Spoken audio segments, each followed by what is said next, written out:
आप सभी को नमस्कार। उम्मीद है आपकी पढ़ाई अच्छी चल रही होगी और YouTube की क्लास आप रेगुलर कर रहे होंगे और इसे अपने दोस्तों के साथ थोड़ा बांटा भी कीजिए, जिससे हमें भी थोड़ी एनर्जी मिले, हमें भी थोड़ा प्रोत्साहन इससे मिलता है। तो चलिए आज की क्लास की शुरुआत करते हैं बेटा। आज आपका टॉपिक है नॉर्थ अमेरिका से ही रिलेटेड टॉपिक है और हम नॉर्थ अमेरिका की कुछ झीलें और नदियां करेंगे। प्रमुख प्रमुख बहुत सारी हैं, बहुत बड़ा कॉन्टिनेंट है। तो नॉर्थ अमेरिका की कुछ झीलें करेंगे बड़ी बड़ी, और नदियों को करेंगे, जैसा कि यहाँ फिगर पहले से लगा दिया गया, जिससे वीडियो बहुत बड़ा ना बने, छोटा बने। नॉर्थ अमेरिका की कुछ झीलें और नदियों की बात करें तो नॉर्थ अमेरिका की कुछ झीलें हम लिख लेते हैं, जैसे नॉर्थ से साउथ के क्रम में आपको ये झीलें बताई गई हैं। तो इन झीलों में मैं यहाँ नंबरिंग कर दे रहा हूँ। इन झीलों में एक नंबर की कोई यहाँ झील हो सकती है, ये एक नंबर की कोई झील हो सकती है। किसी दूसरे पेन से लिख दें। एक नंबर की यहाँ झील हो सकती है, यहाँ ये 2 नंबर की झील हो सकती है, यहाँ ये 3 नंबर की झील हो सकती है ना। यहाँ ये चौथे नंबर की झील हो सकती है, ये 5 हो सकती है, ये 6 हो सकती है, ये 7 हो सकती है, 8 हो सकती है, ये 9 हो सकती है ना। इस तरीके से इतनी बड़ी बड़ी झीलें हैं। यहाँ एक झील आपको दिख रही है, 10 नंबर की हो सकती है, ये 10 नंबर दे दें। तो इन सबों का नाम लिख दें। ध्यान दो, सबसे पहली जो झील है इसका नाम है ग्रेट बियर झील। ग्रेट बियर झील। दूसरी जो झील है ग्रेट स्लैब झील। तीसरी जो झील है अथबास्का झील। चौथी जो झील है फिर बेटा विनीपेग झील। चौथी झील विनीपेग झील। ये चारों झीलें आप देख रहे होंगे कनाडा में है, कनाडा में है, कनाडा में स्थित है। ग्रेट बियर झील के बारे में थोड़ा सा जान लो। ग्रेट बियर झील से आप एटलस में ध्यान से देखेंगे तो ग्रेट बियर झील से ऐसे आर्कटिक सर्किल गुजरता है। आर्कटिक, ऐसे आर्कटिक सर्किल गुजरता, आर्कटिक सर्किल ग्रेट बियर झील से गुजरता है। फिर विनीपेग झील के बारे में थोड़ा सा जान लो। विनीपेग झील कनाडा के मैनिटोबा प्रांत में है, मैनिटोबा राज्य है, यहीं उसकी राजधानी विनीपेग है। विनीपेग, आपको पिछले वीडियो में बताया गया था कि ये कनाडा का पूरा प्रेरी का मैदान है, जो गेहूं की फसल के लिए बड़ा इंपॉर्टेंट है। Greater plain of North America. और ये विनिपेग गेहूं की, विश्व में गेहूं की बड़ी मंडी है ये। विनिपेग गेहूं की मंडी, गेहूं की बड़ी मंडी है। ठीक है, विश्व स्तर पे। विनिपेग के बाद फिर से देखो, 4 जिलों तक हमने किया। पांचवा, छठा, सातवां, आठवां, नौवां, 10वां। तो फिर से इसमें देख लो 5वें नंबर पे। 5वें नंबर पे है सुपीरियर झील। छठे नंबर पे, छठे नंबर पे है मिशिगन। 7वें नंबर पर है ह्यूरॉन। 8वें नंबर पर है इरी। 9वें नंबर पर है ओंटेरियो।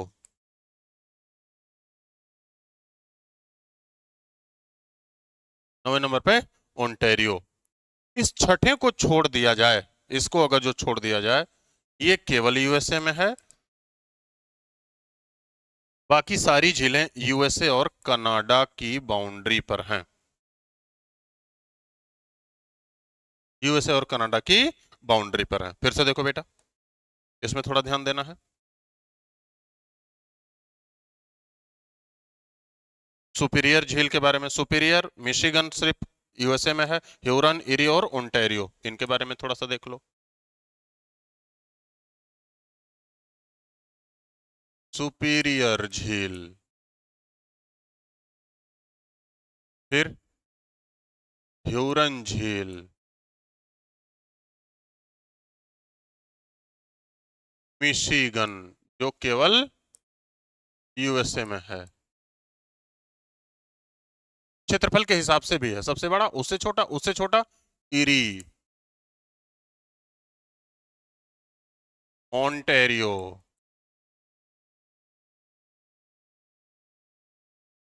इनके बारे में, सुपीरियर और ह्यूरन झील को जोड़ दिया गया है सू नहर से। Soo canal. Soo canal in दोनों झीलों को जोड़ देती है। इरी और ओंटारियो झील को जोड़ दिया गया है वेलैंड कैनाल।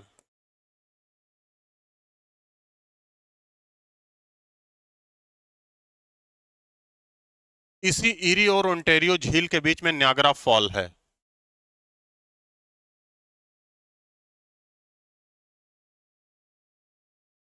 इसी इरी और ओंटारियो झील के बीच में न्यागरा फॉल है।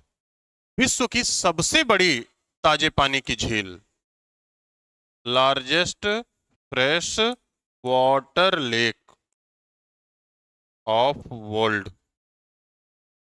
ये सुपीरियर झील है, कनाडा और यूएसए की सीमा पर है। फिर 9वें नंबर पर तो ये हो गया। फिर 10वें नंबर पर ये आपको जो दिख रहा है, इसे कहते हैं ग्रेट साल्ट लेक। 10वें नंबर पे ये ग्रेट साल्ट लेक हो गया। ग्रेट साल्ट लेक किस लिए महत्वपूर्ण है? ग्रेट साल्ट लेक विश्व के, मैं वर्ल्ड लेवल पे कह रहा हूं, विश्व के खारे पानी की झीलों में से, खारे पानी की बड़ी झीलों में से एक है। विश्व के खारे पानी की बड़ी झीलों में से एक है ग्रेट साल्ट लेक। और इसमें सैलिनिटी लगभग 300% से ऊपर है। मतलब 1000 ग्राम पानी में आप ऐसे कह सकते हो 300 ग्राम नमक है। इतनी ज्यादा खारे पानी की, इतनी ज्यादा खारे उसकी झील है। और यहाँ ग्रेट साल्ट लेक सिटी इसी के किनारे है। साल्ट लेक सिटी इसी के किनारे है। तो आपको बताया गया ग्रेट बियर, स्लैब झील, अथाबास्का, इसी बीच में रेंडियर झील भी पड़ेगा, Winnipeg, superior, Michigan, Hurun, eri, Ontario, great salt lake, ये बड़ी झीलें हैं अमेरिका की। इसके बाद अगर जो हम नदियों की बात करें, कुछ नदियों की भी बात कर लेते हैं, तो इसमें कुछ नदियां भी हैं। जैसे ध्यान दो, जो पहली नदी यहां दिख रही है, ये नदी 1, ये पहली नदी है। इस नदी को कहते हैं यूकॉन नदी। अब ये यूकॉन नदी कनाडा से निकल रही है और बेरिंग बेरिंग स्ट्रेट के पास जाके गिर जा रही है ना। कनाडा से निकल रही है, बेरिंग स्ट्रेट के पास जाके गिर जा रही है, यूकान पठार से होते जाती है। कनाडा से निकल के बेरिंग स्ट्रेट यहां से जाके गिर जा रही है। यूकॉन पठार, यूकॉन पठार, एक इधर पर्वत है ब्रुस्क, इधर पर्वत अलास्का, और इधर पर्वत मैकेंजी। ब्रुस्क, अलास्का और मैकेंजी के कहीं ना कहीं बीच में है। ब्रुस्क, अलास्का कल आपको बताया था, और मैकेंजी के कहीं ना कहीं बीच में है। पहली नदी हो गई। दूसरी हमारे मैप में, ये दूसरी नदी ग्रेट स्लैब झील से निकलकर और ब्यूफोर्ट सी में जाके गिर जा रही है, ये मैकेंजी नदी। तो ग्रेट स्लैब लेक से निकल रही है और जाके गिर जा रही है ब्यूफोर्ट सी में। Arctic Ocean, Arctic Ocean Beaufort Sea में गिर जा रही है। ठीक है, मैकेंजी कनाडा की बड़ी नदियों में से एक और पोलर रीजन में बह रही है। लगभग लगभग समय ये ग्लेशिएटेड रहती है। तो एक नदी हो गई यूकॉन, एक नदी हो गई मैकेंजी। फिर से जैसे ही साउथ में आएंगे, यहां एक नदी मिलेगी कोलंबिया। इसे नहीं लिखा गया तो इसे बना दे रहा हूं। नंबर तीसरा, यहां एक नदी मिलेगी कोलंबिया। कोलंबिया नदी के किनारे वहीं मिलेगा आपको सिएटल, यहीं एक राज्य मिलेगा वॉशिंगटन।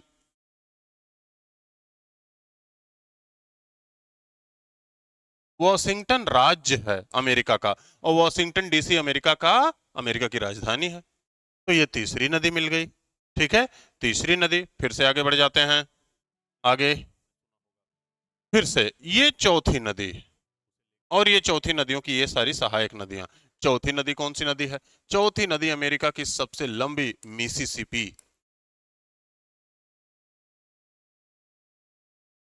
मिसिसिपी मिनीसोटा लेक इतिस्ता से निकलती है। लेक इतिस्ता से निकल रही है ये मिसिसिपी नदी। मिसिसिपी नदी अमेरिका की बड़ी नदियों में से एक है। मिसिसिपी नदी अमेरिका की बड़ी नदियों में से एक है, और ये मिनीसोटा प्रोविंस से निकलती है। मिनीसोटा प्रोविंस यहाँ सुपीरियर झील के वेस्ट में जो प्रोविंस मिलता है, वो मिनीसोटा प्रोविंस है अमेरिका का। लेक इतिस्ता से निकलती है और इसका मुहाना गल्फ ऑफ अमेरिका में है। और इस इस चार की बड़ी बड़ी सहायक नदियां, अमेरिका की सबसे बड़ी सहायक नदी इसी में है। और ये हम यहाँ लिख दे रहे हैं, ये 4A हो गया, ये 4B हो गया, ये 4C हो गया। इतनी बड़ी बड़ी सहायक नदियां हैं। तो यहाँ मिसिसिपी की सहायक नदी 4A जहां लिखा है, ये मिसौरी नदी है, मिसौरी नदी। फिर 4B जहां लिखा है बेटा, ये भी इसी से मिल रही है, ओहियो। ओहियो वहां राज्य है, ओहियो नदी ये भी। मिसौरी राइट साइड से राइट बैंक ट्रिब्यूटरी है, और Ohio left bank, left bank tributary है। फिर से 4C, 4C ये अरकनसास, अरकनसास नदी, ये भी कहीं ना कहीं राइट साइड से।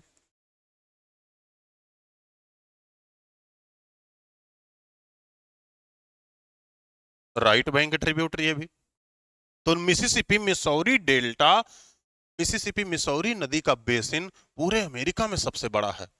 आप खुद देखो, पिछले वीडियो में मैंने आपको बताया था कि ग्रेटर बेसिन है, यहाँ रॉकी पर्वत है, रॉकी पर्वत यहाँ अपलेशियन पर्वत है। तो रॉकी अपलेशियन के बीच में आप ऐसे समझ सकते हैं कि रॉकी अपलेशियन पर्वत के बीच में यही मिसिसिपी मिसौरी का ही मैदान है। रॉकी अपलेशियन के बीच में मिसिसिपी मिसौरी का मैदान है। फिर से आगे ध्यान से देखो, ये चौथी नदी होगी, ये पांचवी नदी, ये 5 नंबर। अब पांचवी नदी यूएसए और मैक्सिको की सीमा बना रही है। यूएसए और कनाडा की सीमा जो बनाता है वो 94 degree parallel line, latitude 94 degree latitude USA और कनाडा की सीमा बनाता है। ये यूएसए और कनाडा की सीमा बना रहा है। दुनिया की सबसे लंबी सीमा इस ये है जिस पर मिलिट्री नहीं रहती, मतलब मिलिट्री फ्री बाउंड्री है कनाडा और यूएसए की। आप आओ जाओ, जंगलों से होकर आओ जाओ, कोई दिक्कत नहीं, मिलिट्री नहीं रहती यहाँ। तो बड़ी अच्छी बात है। ट्रम्प तो कह रहे हैं ये अमेरिका का राज्य है कनाडा, अलग बात है उसका। तो पांचवी जो नदी है रियो ग्रांडे, रियो ग्रांडे। अब रियो ग्रांडे ये, यहां देखो कोलोराडो, ये पूरा राज्य, ये रॉकी पर्वत, ये कोलोराडो के आसपास का पूरा राज्य है। कोलोराडो बड़ा राज्य है ना। तो यहाँ पूरा ये, आप ऐसे कह सकते हो कि ये पूरा रॉकी पर्वत वाला क्षेत्र है। तो रॉकी पर्वत के से कोलोराडो के पास से निकलती है रियो ग्रांडे, और रियो ग्रांडे भी, उसका भी माउथ कहाँ है, गुल्फ ऑफ अमेरिका में। लेकिन ये इंपॉर्टेंट किसके लिए है बेटा, ये इंपॉर्टेंट इसलिए है क्योंकि ये यूएसए और मैक्सिको की बाउंड्री, सीमा बनाती है, राजनीतिक सीमा। रियो ग्रांडे नदी से को पार करके कई लोग आते जाते हैं। पांचवा हो गया। फिर इधर ये नंबर 6 कर सकते हैं। ये नंबर 6 वाली कौन सी नदी है, नंबर 6 वाली नदी है कोलोराडो, कोलोराडो नदी। ये भी रॉकी पर्वत से निकलकर वेस्ट साइड में बहती है, और ये आपको जो दिख रहा है Gulf of California, Gulf of California में आके गिर जाती है। कोलोराडो नदी इसलिए इंपॉर्टेंट है कि कोलोराडो नदी का जो इंपॉर्टेंस है, कोलोराडो नदी इसलिए इंपॉर्टेंट है, कोलोराडो नदी पूरे विश्व के सबसे गहरे कैनियन से होकर जाती है।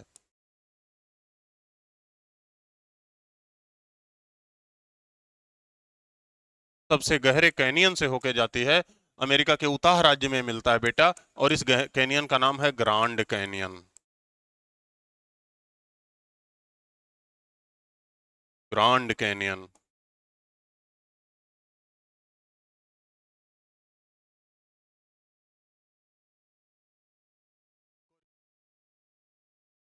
Grand canyon. आपको बताना है कि इंडिया में कैनियन, इंडिया में कैनियन कौन सा है, कमेंट करके बताइएगा। इंडिया का कैनियन, इंडिया का grand canyon, grand canyon of India किसे कहते हैं, ये आपको कमेंट करके बताना है, ध्यान दीजिएगा। इंडिया का ग्रांड कैनियन आंध्रा में है, पेन्नेरू रिवर के पर मिलता है। ये भी मैं क्लू दे दे रहा हूँ, तो आपको बताना है। ठीक है, तो एक बार जल्दी से रिवाइज कर लो, हमने क्या क्या पढ़ा। सबसे पहले हमने पढ़ा झीलों के बारे में, झीलों के बारे में Great Bear Lake, Slave, Athabasca, Winnipeg lake. Great Bear Lake से आर्कटिक सर्किल गुजरता है, और ये सारी की सारी ग्लेशिएटेड लेक हैं, लगभग लगभग समय बर्फ जमा रहता है। विनिपेग झील के किनारे गेहूं की सबसे बड़ी मंडी विनिपेग है, मैनिटोबा प्रांत में है। है ना। फिर उसके बाद superior, Michigan, Hurun, eri, Ontario झीलें हैं, ये 5 झीलें। यूएसए और मिशिगन को छोड़ दिया जाए तो सब यूएसए और कनाडा की बाउंड्री पे है। सुपीरियर सबसे बड़ी झील है। सुपीरियर झील सुपीरियर झील ह्यूरन से सू नहर से जुड़ जाती है। मिशिगन केवल यूएसए में है, केवल यूएसए में है। इरी ओंटारियो को जोड़ने वाली नहर वेलेंड कनाल है, यही नियाग्रा फॉल है, कनाडा और यूएसए की बाउंड्री पर। इसके बाद हमने देखा नदियां। नदियों में कौन कौन सी, सबसे पहले देखा ये पहले वाली यूकॉन नदी। यूकॉन पठार से होके बेरिंग सी के पास गिर जाती है, ब्रुस्क और अलास्का पर्वतों से और मैकेंजी पर्वतों से जाते हुए। मैकेंजी नदी ग्रेट स्लेब से लेकर ब्यूफोर्ट सी में गिर जा रही है। कोलंबिया नदी नॉर्थ वेस्ट पार्ट में है, वैंकूवर के पास, यहाँ सिएटल पड़ेगा, कोलंबिया राज्य से होकर प्रवाहित होती है। फिर इसके बाद नदी हमने देखा, फिर नदी देखा मिसिसिपी। मिसिसिपी मिसौरी का डेल्टा, आप समझ लो जैसे इंडिया में गंगा का महत्व है, ऐसे वहां मिसिसिपी का इंपॉर्टेंस, बहुत बड़ा बेसिन है।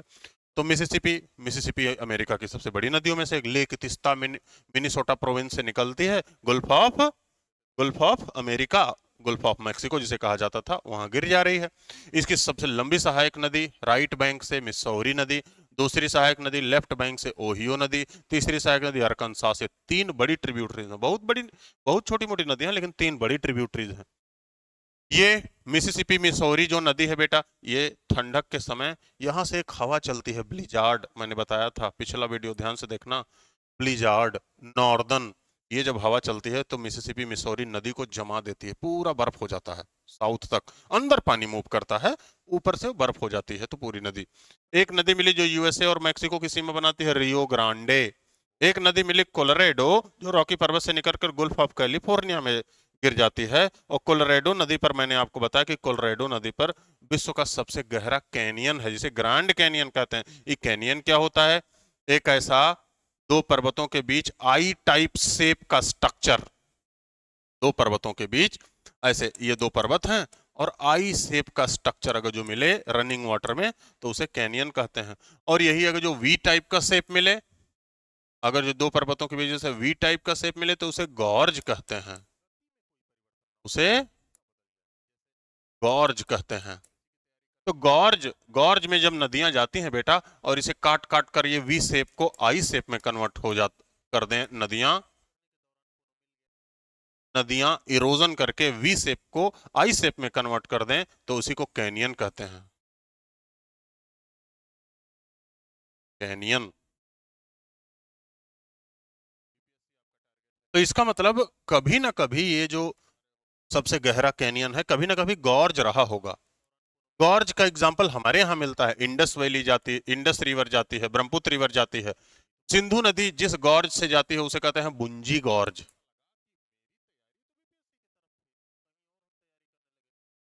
ब्रह्मपुत्र रिवर जिस गॉर्ज से जाती है उसे कहते हैं दिहांग गॉर्ज। इसका मतलब है ये जो गॉर्ज हैं ये गॉर्ज कभी ना कभी फिर कैनियन में कन्वर्ट होंगे। ये जो कैनियन है ग्रैंड कैनियन, ये कभी ना कभी गॉर्ज रहा होगा। तो कभी ना कभी का मतलब 2-4 सालों में तो नहीं होने वाला बेटा, 2-4 लाख साल लग सकता है इसमें। ये सडन मूवमेंट नहीं है, स्लो मूवमेंट है, डायस्ट्रॉपिक मूवमेंट है, तो इसमें समय लगता है, धीरे धीरे नदियां उसे काटेंगे, उसके बाद वो कैनियन में कन्वर्ट हो जाएगा। आपको कमेंट करके बताना है भारत का कैनियन क्या है। ठीक है, आज इतना ही करते हैं, फिर अगले दिन मिलेंगे। Thank you.